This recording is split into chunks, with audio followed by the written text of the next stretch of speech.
Anin, aki mashkiki wawashkeshi kwe nindijnakas, maingan nindudem, bamijikamag nindunjaba. Hello, my name is Veronica Veaux. I come from the Wolf Clan and I'm a citizen of the Leech-like Band of Ojibwe. This presentation is about servant leadership, why it's important, and what we can do to make a difference in the lives of our people. In the beginning of time, Gitchimanidu placed the original man on the earth and gave him instructions to walk the earth and name all of the animals. Original man followed Gitchimanidu's instructions and named all of the animals, all of the nibi, or water, the rivers, the lakes, the ponds, and the oceans. As original man walked the earth, he learned about the seasons, about foods and medicines, and all of their purposes. As he walked, he also talked with all of the animals and learned about each of them. Original man traveled everywhere. There was not a plant or animal or place that had not been touched by him. In his travels, original man began to notice that all of the animals came in pairs and they reproduced. Yet he was all alone. So he spoke with Gitchimanidu and asked why he was alone. Gitchimanidu felt pity on original man, so he sent someone with him to walk and talk and play with original man. Gitchimanidu sent Maingan, the wolf. Gitchimanidu said that they are brothers. The brothers then walked the earth and came to know all of her. In their journey, they realized that they were brothers to all of creation.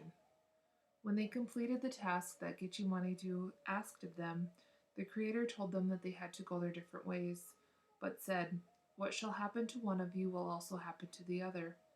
Each of you will be feared, respected, and misunderstood by the people that will later join you on this earth."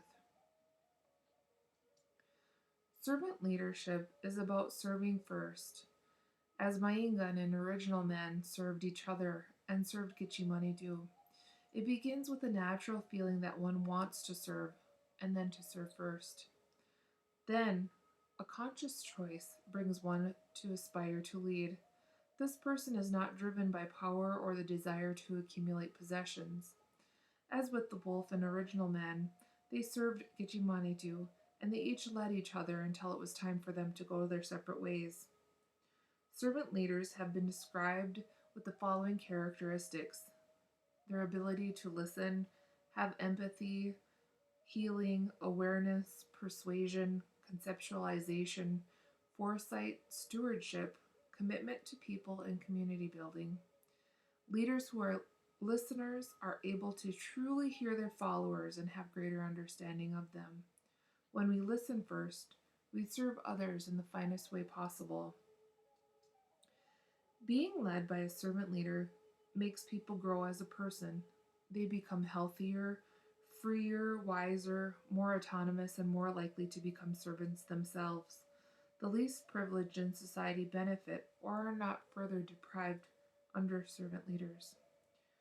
The second people to the earth, they grew in numbers, but they were very weak and very pitiful. One day, one of the boys went to the lodge of the 7 grandfathers. Each of the grandfathers gave a gift to the boy. In order for the boy to return to the people, he needed the help of Nigig, the otter. The otter was too busy playing and would not listen. After a while, the otter did listen, but he just yawned and continued playing, until finally he relented and agreed to bring the boy back to his people. The 7 grandfathers gave the otter instructions, and he paid attention to this in great detail. The gifts the grandfathers gave to the boy were the 7 Ojibwe values of humility, courage, respect, wisdom, truth, honesty, and love. Humility indicates respecting the thoughts and ideas of others and recognizing oneself as an equal part of creation. It includes having awareness of one's own weaknesses and acknowledges the capacity for growth. Courage means that we face difficult situations with bravery and we take initiative and speak when we're asked. Respect includes practicing ethical behaviors at all times, accepting cultural and religious differences as well as gender differences, and it means that we maintain high standards of conduct at all time. Wisdom includes seeking guidance from elders and advisors, taking time to reflect upon experiences, and striving to accomplish goals and dreams. Having truth includes having integrity. Honesty means that we speak truth as much as possible when we can. And having love for one another includes caring about one another and caring about the future of our people. Gijimanidu also gave us the clan system, a government framework that gives us strength and order. Each of the clans, the crane, the loon, fish, bear, marten, deer, and bird, were given a function to serve the people and build our community.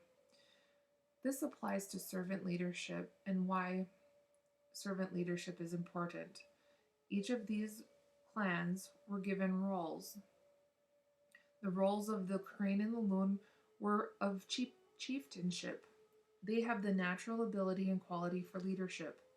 The fish clan, also referred to as the water clan, were made up of intellectuals. They pursued meditation and philosophy. So when we're talking about self-reflection, the fish clan are the masters of this. The fish clan were also known to step up and resolve differences and settle disputes as needed. The bear clan served to police as a police force of the people, and because they spent a lot of time close to nature, they also became knowledgeable of plants and the medicines. The Marten clan served as the warrior clan. They also provided the force to protect the village, becoming master strategists and planners. The deer clan were the gentle people, the pacifist, and the bird clan was the final clan that represented spiritual leaders of the people. Its members were noted for their intuition and their sense of knowledge of what the future would bring. After the clan system was given to our people, the seven grandfathers sent seven spiritual beings to earth to clarify how the clan system was to be used and to amplify the meaning of many gifts that we had taken for granted. It was said that the first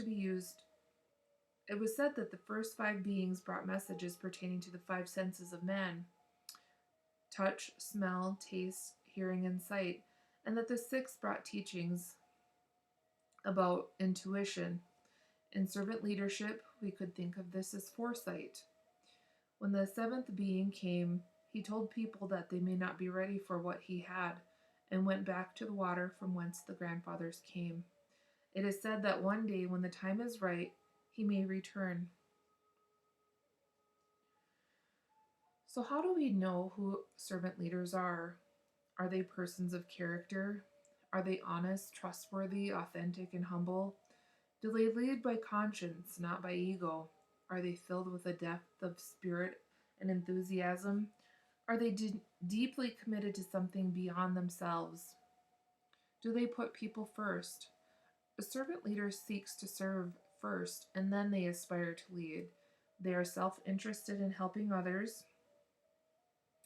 They serve in a manner that allows others to grow as persons and genuinely cares about and is concerned for one another.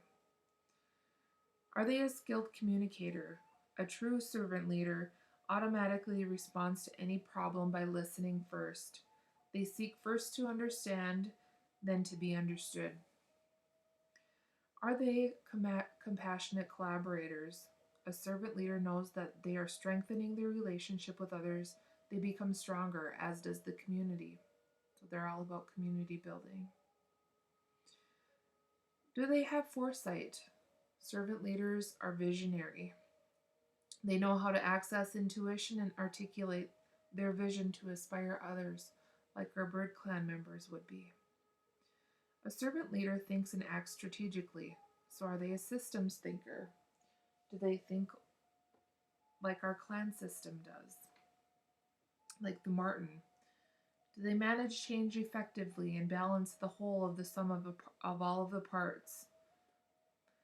And do they deserve respect? Do they inspire trust and confidence?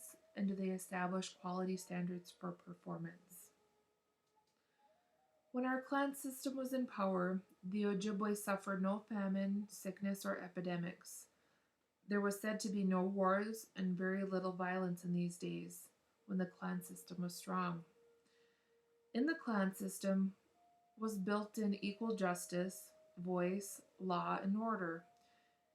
It reinforced by its very nature the teaching and principles of the sacred way of life. By demonstrating our values and gifts we were given, we can all be servant leaders. Whether that means that you serve your tribe through being police like the Bear Clan, or by serving others in other ways, by being visionaries, strategists, or planners. So, who are these relevant servant leaders that we might know?